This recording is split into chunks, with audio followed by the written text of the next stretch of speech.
وأحسن منك لم تر قط عيني وأجمل منك لم تلد النساء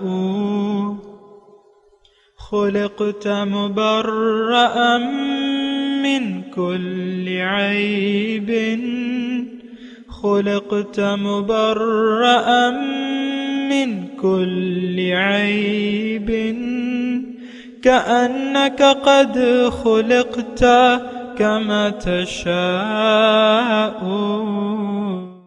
كتاب أنزلناه إليك مبارك ليدبروا آياته وليتذكر أولو الألباب. یہ کتاب برکت والی ہے جسے ہم نے آپ کی طرف نازل فرمایا ہے تاکہ دانش مند لوگ اس کی آیتوں میں غور و فکر کریں اور نصیحت حاصل کریں. اللہم صلی علی سیدنا محمد وعلی آل سیدنا محمد بعدد کل ذرۃ مئۃ الف الف مرۃ.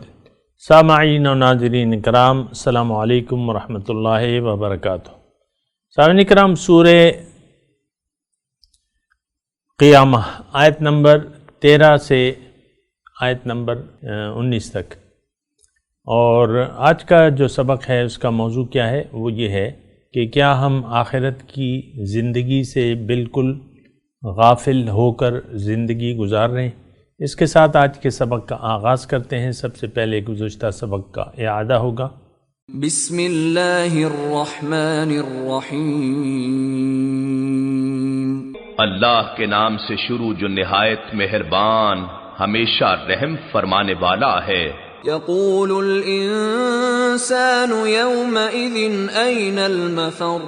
اس وقت انسان پکار اٹھے گا کہ بھاگ جانے کا ٹھکانہ کہاں ہے.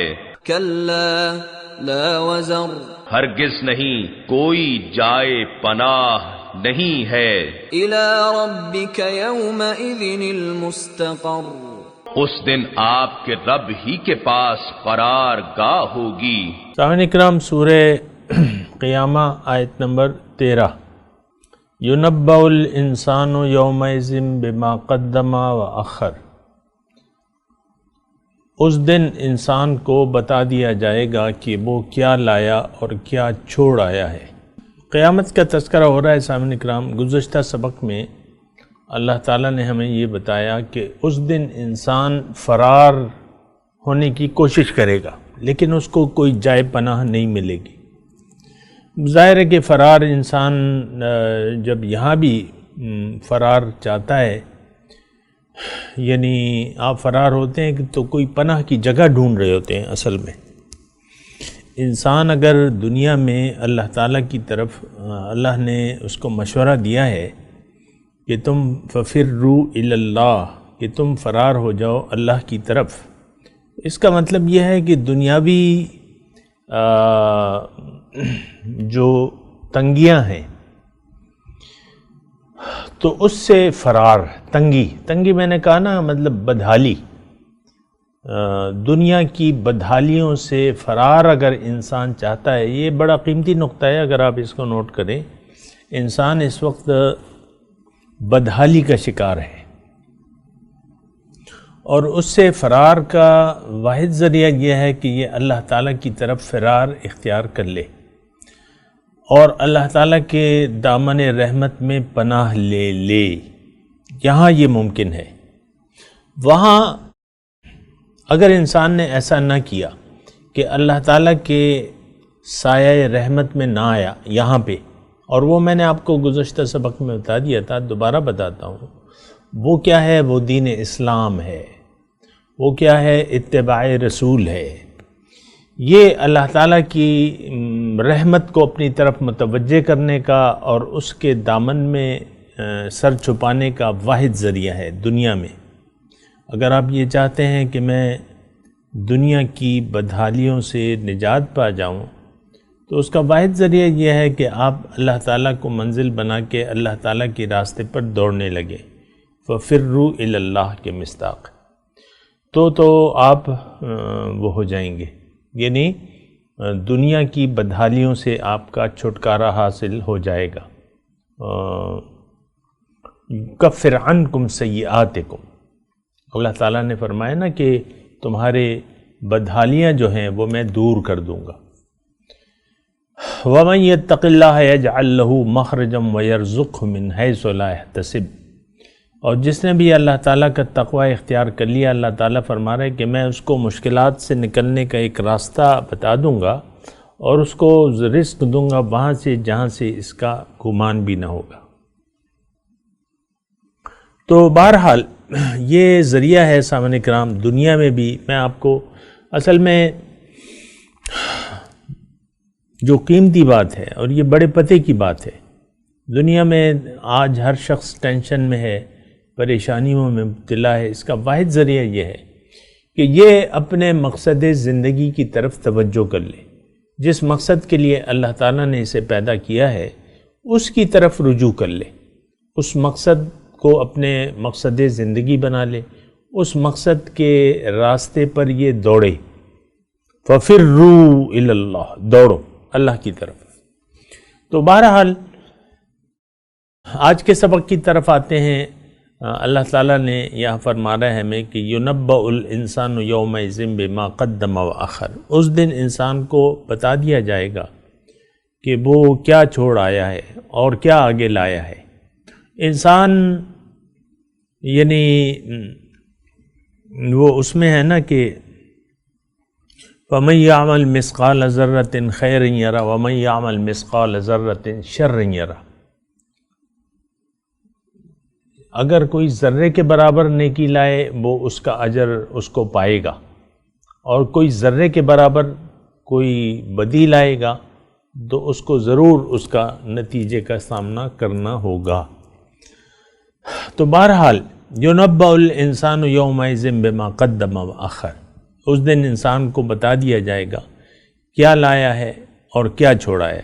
اور یہ کیا لانے کے بارے میں اللہ تعالیٰ نے ایک اور جگہ ہمیں واضح طور پہ ارشاد فرمایا ہے، یا ایھا الذین آمنوا اتقوا اللہ ولتنظر نفس ما قدمت لغد، وہاں بھی قدمت ہے اور یہاں بھی قدمت ہے۔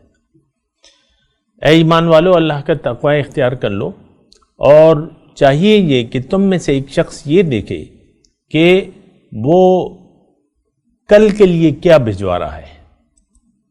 وَلْتَنْظُرْ نَفْسٌ مَا قَدَّمَتْ لِغَدْ وَاتَّقُوا اللَّهَ إِنَّ اللَّهَ خَبِيرٌ بِمَا تَعْمَلُونَ، اور اللہ تعالیٰ جانتا ہے، تقوی اختیار کرو اللہ کا، اللہ تعالیٰ جانتا ہے جو کچھ تم کر رہے ہو۔ یعنی ہمیں تو اس وقت احساس نہیں ہے اور نہ ہمارا یقین ہے کہ ہم جو کام کر رہے ہیں، جو لمحات گزار رہے ہیں، اللہ تعالیٰ اسے جانتا ہے۔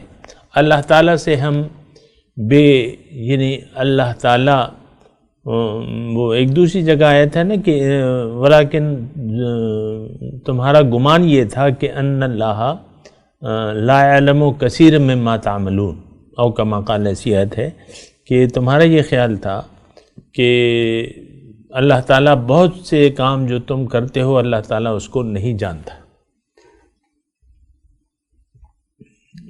تو بہرحال دیکھیں، انسان دنیا میں آیا ہے، مختصر میں آپ کو اس آیت پہ ایک بات بتاؤں کہ انسان دنیا میں آیا ہے بوائی کے لیے آیا ہے، کٹائی جو ہے وہ یوم قیامت کو ہوگی۔ ان یوم الفصل کان میقاتا، کٹائی کا دن جو ہے وہ ہے یوم آخرت۔ اس دن آپ کو پتہ چلے گا کہ آپ نے کیا بویا، آپ کیا کاٹیں گے۔ انسان یعنی ہم تو دیکھیں ایک بات جو ہے نوٹ کر لیں کہ ہم تو اس طریقے سے زندگی گزار رہے ہیں کہ اس دنیا کو آخرت کی کھیتی نہیں سمجھتے، بلکہ دنیا کو دنیا کی کھیتی قرار دے کے زندگی گزار رہے ہیں۔ ہم ایسی فصل بونا چاہتے ہیں جو ہم اسی دنیا میں کاٹ لیں، اور ایسا نہیں ہو سکتا۔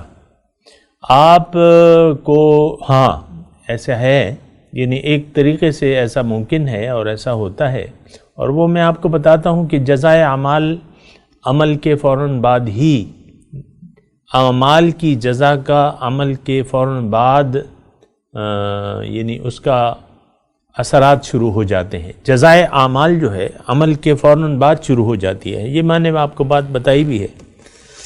انسان کے دل پر یا تو سفید داغ لگتے ہیں اب اس کے عمل سے، یا سفید یا کالے داغ لگتے ہیں،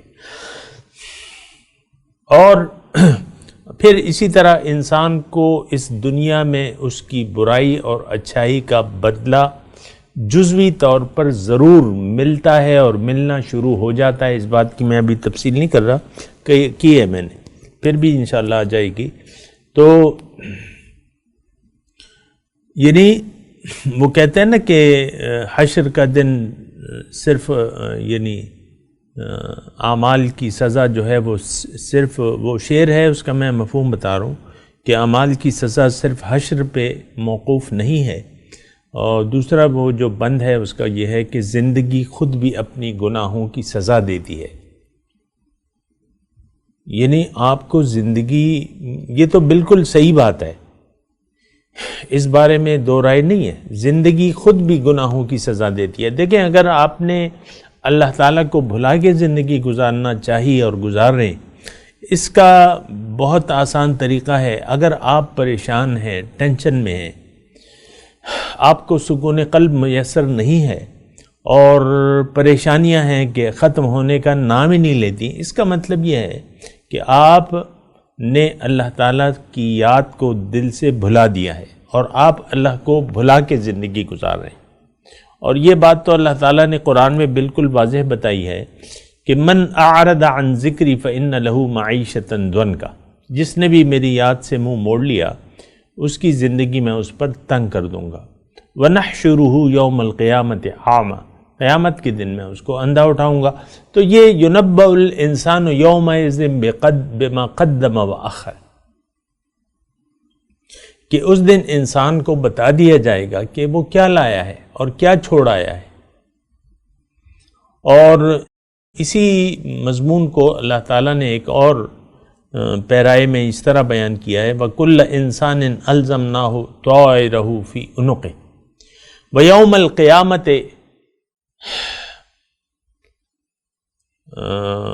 الْقِيَامَةِ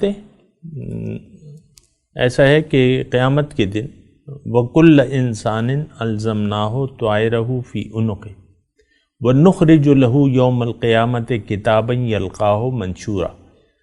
ایک یہ سارا ہمارا اعمال نامہ جو ہے یہ کتاب کی صورت میں اللہ تعالیٰ نے ہمارے گلے میں لٹکایا ہوا ہے. آپ کو معلوم ہے دو فرشتے ہیں وہ لکھ رہے ہیں، اور قیامت کے دن اللہ تعالیٰ فرما رہا ہے یہ کتاب اس کے سامنے میں لے آؤں گا، اس کے گلے میں لٹکی ہوگی، اور ہم اسے کہیں گے کہ اقرأ کتابک کفا بنفسک اليوم علیک حسیبا، آج کافی ہو تم اپنے احتساب کے لیے.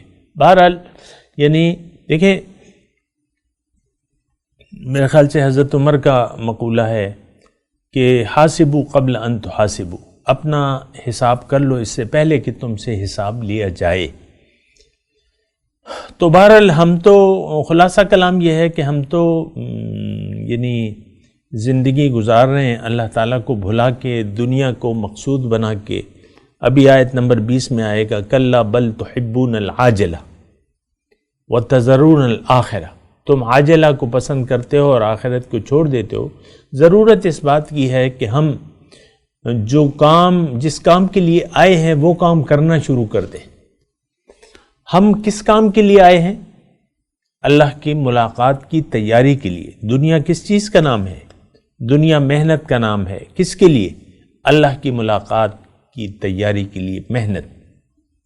اور محنت کیسے ہوگی؟ جب آپ اللہ کو منزل بنا لیں گے اور اللہ کے حکم کے سامنے سر خم تسلیم کر دیں گے اور دین اسلام کے مطابق اللہ کے راستے پر چلنا شروع کر دیں گے. اور آپ کے لیے ایک واحد نمونہ وہ کیا ہے؟ وہ اسوہ رسول ہے صلی اللہ علیہ وسلم. تو بہرحال یہ ساری باتیں ہیں اور یہ سورہ قیامت ہے، اور ہم اللہ تعالیٰ ہمیں تفصیل سے یہ باتیں بتا رہے ہیں کہ تمہارے ساتھ کیا کیا ہوگا آئندہ جب تم آ رہے ہو. پھر اللہ تعالیٰ جو آیت فرماتا ہے کہ بل الانسان علی نفسہ بصیرہ، انسان خود اپنے اوپر شاہد ہے، ولو القی معاذیرہ، گو کہ وہ کتنے ہی بہانے پیش کرے۔ اس کا مطلب یہ ہے کہ ایک چور جب چوری کرتا ہے تو وہ پھر اسے چھپانے کی کوشش کرتا ہے اور اپنے آپ کو اس سے لا تعلق پیش کرتا ہے، یا کوئی بھی برا کام آپ کر لیں اور پھر اسے وہ کام اچھا نہ ہو اور آپ کو تو معلوم ہے کہ آپ نے وہ کام کیا ہے، تو پھر آپ معذرتیں پیش کرتے رہتے ہیں، یعنی بہانے، ہیلے بہانے، اور اس جرم کو چھپانے کی کوشش کرتے ہیں۔ دیکھیں اسی طرح میں آپ کو کہوں کہ بل الانسان علی نفسہ بصیرہ، انسان اپنے اوپر خود شاہد ہے کہ میں کنجوس ہوں، میں نے حق کو بھلا دیا ہے، اللہ کو بھلا کے میں زندگی گزار رہا ہوں، میرا دل دنیا کی محبت سے چور ہے۔ یہ وہ بات ہے نا کہ میں آپ کو کہتا رہتا ہوں کہ یعنی انسان بخیل ہے، انسان حریص ہے، انسان ظاہر کا لالچی ہے، یہ ساری اس کی انسانی صفات ہے نا۔ انسان بغض ہے، یعنی انسان میں غضب ہے، غصہ ہے، بغض ہے، کینہ ہے، حسد ہے، کبر ہے، یہ ساری باتیں ہمیں معلوم ہیں، لیکن ہم اس کا اقرار تو نہیں کرتے۔ خود ہم اس سے واقف ہیں کہ ہاں مجھے غصہ آتا ہے، گھر میں بیٹھی ہوئی جو بیوی ہے اس کو معلوم ہے کہ دین کیا ہے، حقوق میرے شوہر کے حقوق کیا ہیں، لیکن پھر بھی وہ ان حقوق کی خلاف ورزی کرتی رہتی ہے اور اسے احساس ہوتا ہے۔ یہ بات بالکل میں آپ کو کہہ دوں، شوہر اگر اپنی بیوی پر ظلم کرتا ہے تو اسے پتہ ہوتا ہے کہ یہ بات میں نے صحیح نہیں کی، بیوی کی میں نے تحقیر کی ہے، اس کی میں نے بے عزتی کی ہے، اور ایسا نہیں کرنا چاہیے تھا، لیکن پھر اس کے لیے وہ بہانے آپ دیکھیں نا، کسی سے معافی مانگ لینا یہ ہمارا دستور نہیں ہے، یا اپنی اصلاح کر لینا یہ ہم نہیں چاہتے۔ اب یہ سارے مضامین جو ہیں قرآن کے یا نصیحتیں جو ہیں یہ تو بالکل واضح ہیں، اس کا مطلب بالکل واضح ہے، لیکن آپ دیکھ لیں، آپ خود دیکھ لیں کہ کتنے آپ یعنی کتنے پرسنٹ لوگ جو ہیں یہ نصیحت پر عمل کرنے کے لیے تیار ہوتے ہیں، یعنی نصیحت پر کوئی عمل نہیں کرنا چاہتا اور برے راستے پر چلتے رہنا چاہتا ہے۔ یہ ایک یعنی بل الانسان علی نفسہ بصیرہ، انسان کو معلوم ہے کہ وہ کیا کر رہا ہے جو اسے نہیں کرنا چاہیے تھا، لیکن وہ کرتا رہتا ہے اور اس کے لیے بہانے تلاش کرتا رہتا ہے، بہانے پیش کرتا رہتا ہے مختلف طور پہ۔ یہ بڑا مضمون وسیع ہے لیکن آپ کو اتنا ہی کافی ہے۔ اس کا مطلب کیا ہے؟ خلاصہ کلام یہ ہے کہ آپ کو ایسا نہیں کرنا چاہیے۔ اگر ایک نیکی آپ کو نظر آتی ہے تو اس نیکی کو قبول کر لینا چاہیے، اگر ایک اچھی بات کوئی پیش کرے تو آپ کو اس کو قبول کر لینا چاہیے۔ میرے رسول صلی اللہ علیہ وسلم فرماتے ہیں کہ کلمۃ الحکمت ضالۃ المؤمن، یہ حکمت کی بات جو ہے یہ مومن کی گمشدہ میراث ہے۔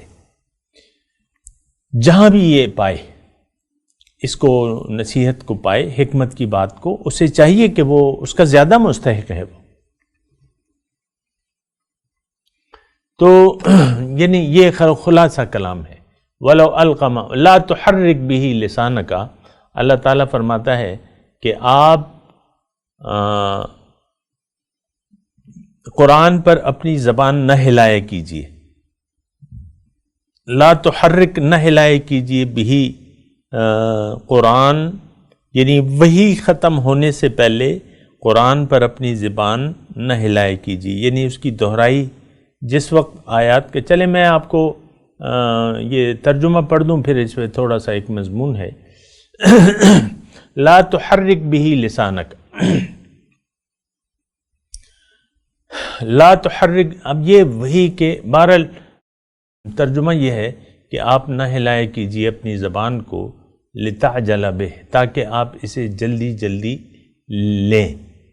ان علینا جمعہ وقرآنہ، بے شک اس کا جمع کرنا اور پڑھا دینا یہ ہمارے ذمے ہے. ان علینا جمعہ و قرآن، قرآن مطلب قرآن پڑھنے کو کہتے ہیں، وہ قرآن، اس کو پڑھا دینا یہ ہماری ذمہ داری ہے. فَإِذَا قَرَأْنَاهُ، پھر جب ہم اس کی قرأت کر چکے، فَاتَّبِعْ قرآن، پھر اس کے قرأت کا اتباع کیجیے. ثُمَّ إِنَّ عَلَيْنَا بَيَانًا، پھر بے شک اس کا کھول کر بیان کرنا ہمارے ذمے ہے. یہ آیات ہیں، اور یہ آپ کو معلوم ہے سورہ قیامت یعنی ابتدائی جو وحی تھی اقرا، اس کے بعد یہ یعنی اس کے بعد سورہ مدثر ہے، اور انہی حالات میں انہی زمانے میں اسی زمانے میں یہ سورہ قیامت بھی نازل ہوئی ہے. میں نے آپ کو بتایا تھا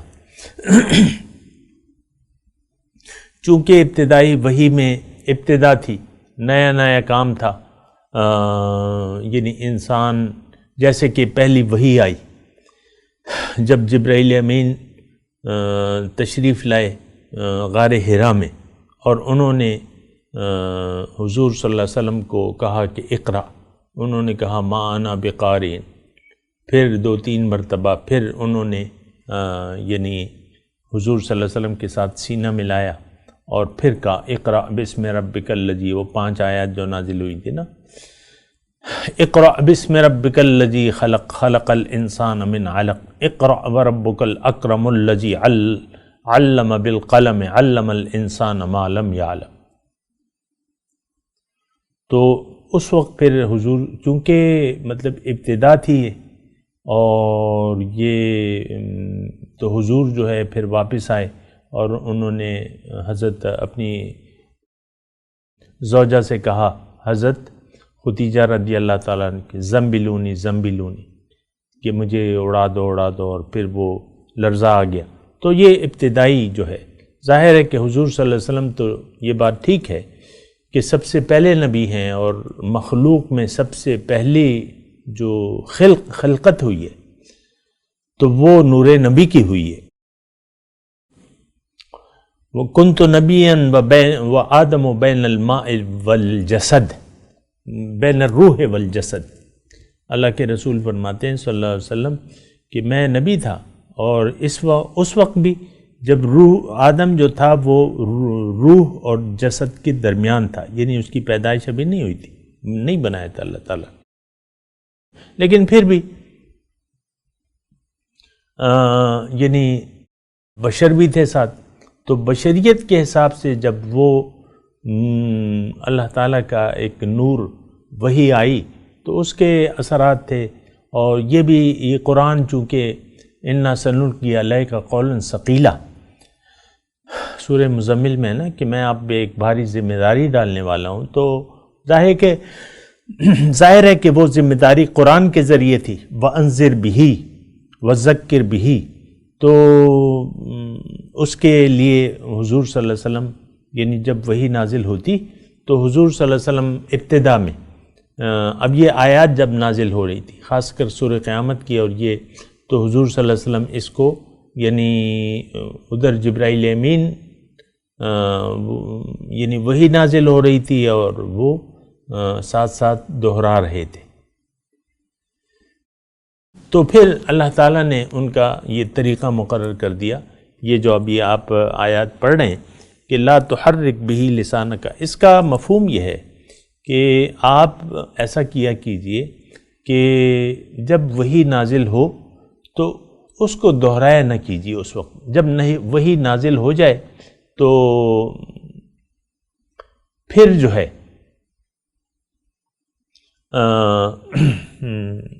جب وحی نازل ہو جائے تو پھر آپ اس کا یعنی جب ہم اس کی قرأت کر چکے پھر اس کی قرأت کا اتباع کیجیے. اور یہ بات جو ہے آج کل اگر آپ دیکھیں ہمارے جو حافظ ہیں حفاظ ہیں جس طرح قرآن حفظ کرایا جاتا ہے طلباء کرام کو، تو اس کا طریقہ آج بھی یہی ہے کہ ایک آیات یا 2 آیتیں پہلے قاری صاحب پڑھ لیتے ہیں، پھر طالب علم کو اس کو دہرانے کا کہتے ہیں کہ اب تم دہراؤ. یہ نہیں ہوتا کہ قاری صاحب نے کہا الحمد تو وہ انہوں نے طالب علم نے کہا کہ الحمد للہ للہ، ایسا نہیں ہے.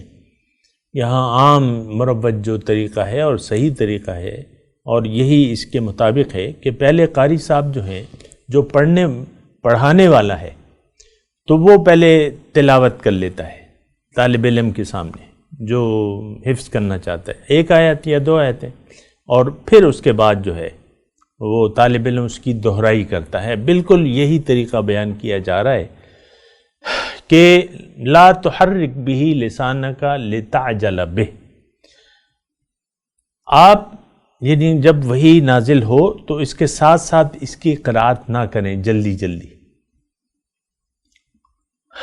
اس پہ زبان یعنی فوراً اپنی زبان کو ہلانا، سن لیں۔ فَإِذَا قَرَأْنَاهُ فَاتَّبِعْ قُرْآنَهُ، جب ہم اس کی قرأت مکمل کر چکیں تو پھر آپ اس کی دہرائی کیجئے، فَاتَّبِعْ قُرْآنَهُ، اس کی قرأت کا آپ اتباع کیجئے۔ بہرحال یہ چند نقطے بھی ہیں اس میں، ان علینا جمعہ و قرآنہ، ہمارے ذمہ ہے اس کا جمع کرنا اور پڑھا دینا۔ یعنی یہ دیکھیں قرآن کا جو یعنی کتاب ہے، بنیادی طور پہ تو یہ اللہ تعالیٰ کا کلام ہے جو کہ جبرائیل کے ذریعے فَإِنَّهُ نَزَّلَهُ عَلَىٰ قَلْبِكَ بِإِذْنِ اللَّهِ، اللہ کے حکم سے جبرائیل نے آپ کے قلب پر اس کو وارد کیا ہے، نازل کیا ہے۔ تو بنیادی طور پہ تو یہ اللہ تعالیٰ کی ذمہ داری ہے۔ میں صرف اس بات کی طرف آپ کی توجہ مرکوز کرا رہا ہوں، فَإِذَا قَرَأْنَاهُ فَاتَّبِعْ قُرْآنَهُ إِنَّ عَلَيْنَا جَمْعَهُ وَقُرْآنَهُ، ہدایت، قرآن ہدایت ہے، اس میں کسی قسم کا شک و شبہ ہونا ہی نہیں چاہیے۔ یہ اگر اللہ تعالیٰ یعنی بہرحال میں آپ کو کہہ رہا ہوں کہ یہ اللہ تعالیٰ کی چونکہ بنیادی ذمہ داری ہے انسان کو ہدایت دینا، پھر یہ ہدایت چونکہ انسانی کے ذریعے اللہ تعالیٰ دینا چاہتا ہے اور طریقہ کار بھی یہی ہے کہ انسان کو انسان کے ذریعے، تو آپ کو معلوم ہے کہ قرآن 23 سال میں یعنی یہ مختلف اوقات پہ نازل ہوتا رہا، پھر اس کی ترتیب بھی اللہ تعالیٰ نے یعنی ایک آیت جب نازل ہوتی تو اللہ تعالیٰ کی طرف سے بتایا جاتا کہ یہ آیت فلاں جگہ رکھنی ہے، یہ آیت فلاں صورت کا حصہ ہے، یہ اس آیت سے پہلے ہے، یہ اس آیت کے بعد ہے، اس تمام ترتیب جو ہے اللہ تعالیٰ کی طرف سے بتائی جاتی۔ پھر اس کی جو قرآنی شکل ہے یہ بھی جو ہے توقیفی ہے، یعنی اللہ تعالیٰ نے بتایا کہ پہلے قرآن کتاب کی صورت میں پہلے یہ صورت ہوگی، پھر اس کے بعد یہ ہوگی، اس کے بعد یہ ہوگی، اس کے بعد یہ ہوگی۔ اسی طرح جو اس کی ترتیب ہے، قرآن کی ترتیب آیات کے حساب سے، پھر صورتوں کی ترتیب، اس میں یہ ساری جو ہے اللہ تعالیٰ کی طرف سے توقیفی ہے، حکم ہے، یعنی اللہ کی، انسان کی مرضی کا اس میں کوئی دخل نہیں ہے کہ فلاں صورت، فلاں آیت، فلاں جگہ رکھنی ہے، اس میں انسان کا نہیں ہے۔ بہرحال یہ ان علینا جمعہ و قرآنہ، ہمارے ذمہ ہے اس کو جمع کرنا اور اس کو پڑھا دینا۔ یعنی اللہ تعالیٰ حضور کو یہ فرما رہا ہے کہ آپ، یہ ذمہ داری جہاں آپ کی بھی ہے لیکن اول ذمہ داری میری ہے کہ آپ کو میں یاد کرا دوں، اس کا معنی بھی آپ کو یاد کرا دوں، میں اس کا معنی بھی بتا دوں، اس کا جمع کرنا، یہ سارا جو ہے ان علینا ہماری ذمہ داری ہے۔ یہ دیکھیں اللہ تعالیٰ ذمہ داری اٹھا رہا ہے۔ فَإِذَا قَرَأْنَاهُ فَاتَّبِعْ قُرْآنَهُ، یہ میں نے آپ کو بتا دیا۔ ثُمَّ إِنَّ عَلَيْنَا بَيَانَهُ، پھر اس کا کھول کر بیان کرنا بھی ہمارے ذمہ ہے،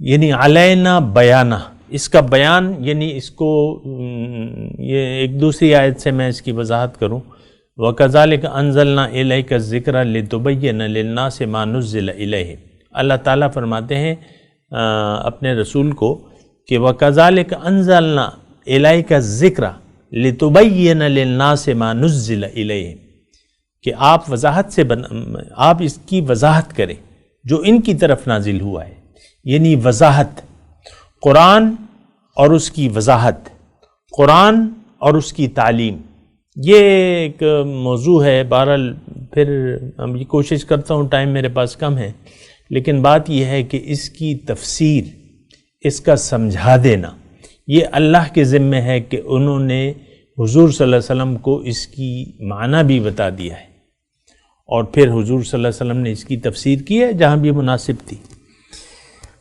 اور قرآن کی عملی تفسیر کیا ہے؟ دیکھیں یہ ایک بہت قیمتی بات ہے، اس کو ذرا سنیں۔ قرآن کیا ہے؟ وے آف لائف ہے، طرز زندگی ہے۔ اب قرآن کی تفسیر حضور صلی اللہ علیہ وسلم کا اسوہ حسنہ ہے۔ سبحان اللہ۔ قرآن کی عملی تفسیر کیا ہے؟ حضور صلی اللہ علیہ وسلم کا جو اسوہ حسنہ ہے وہ اس کی عملی تفسیر ہے۔ ایک صحابی آئے، صحابی تو نہیں تھے، تابعی تھے۔ امی عائشہ کی عمر ماشاءاللہ زیادہ تھی، اور یعنی انہوں نے جو تعلیم اور احادیث پیش کی وہ تو ان کا ہی حصہ ہے۔ تو ایک صاحب تشریف لائے، انہوں نے کہا امی جان یہ بتائیے کیف کان خلق رسول اللہ صلی اللہ علیہ وسلم۔ تھوڑی توجہ سے یہ بات سنیے گا۔ کیف کان خلق رسول اللہ، حضور کا خلق، اخلاق کیسے تھے، زندگی کیسے گزاری انہوں نے، گھر میں کیسے تھے، باہر کیسے تھے، تمام اخلاق مجھے بتائیے تاکہ میں اس کو اپنا لوں۔ یعنی ظاہر ہے اپنے لیے پوچھ رہے تھے۔ تو امی جان نے کہا کہ اس سائل سے کہا کہ اما قرأت القرآن، کیا تم نے قرآن نہیں پڑھا ہے؟ ان کا پڑھا ہے۔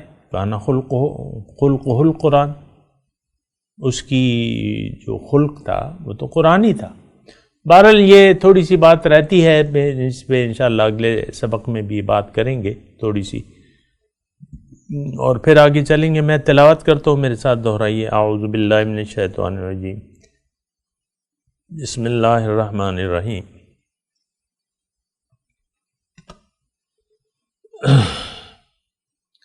ينبأ الانسان یومئذ بما قدم واخر بل الانسان على نفسه بصیرۃ ولو القى معاذیرہ لا تحرک به لسانک لتعجل به ان علینا جمعہ وقرآنہ فإذا قرأناه فاتبع قرآنہ ثم ان علینا بیانہ۔ اب ان آیت کی تلاوت اور ترجمہ۔ بسم اللہ الرحمن الرحیم، اللہ کے نام سے شروع جو نہایت مہربان ہمیشہ رحم فرمانے والا ہے۔ ينبأ الانسان يومئذ بما قدم واخر، اس دن انسان ان اعمال سے خبردار کیا جائے گا جو اس نے آگے بھیجے تھے اور جو اثرات اپنی موت کے بعد پیچھے چھوڑے تھے۔ بل الانسان على نفسه بصیرہ، بلکہ انسان اپنے احوال نفس پر خود ہی آگاہ ہوگا۔ ولو القى معاذیرہ، اگرچہ وہ اپنے تمام عذر پیش کرے گا۔ لا تحرک به لسانک لتعجل به، اے حبیب آپ قرآن کو یاد کرنے کی جلدی میں نزول وحی کے ساتھ اپنی زبان کو حرکت نہ دیا کریں۔ ان علینا جمعہ وقرآنہ، بے شک اسے آپ کے سینے میں جمع کرنا اور اسے آپ کی زبان سے پڑھانا ہمارا ذمہ ہے۔ فإذا قرأناه فاتبع قرآنہ، پھر جب ہم اسے زبان جبریل سے پڑھ چکیں تو آپ اس پڑھے ہوئے کی پیروی کیا کریں۔ اس کے ساتھ ہی آج کے درس کا وقت اختتام کو پہنچا۔ انشاءاللہ اگلے درس میں پھر ملاقات ہوگی۔ وآخر دعوانا ان الحمد للہ رب العالمین، والسلام علیکم ورحمۃ اللہ وبرکاتہ۔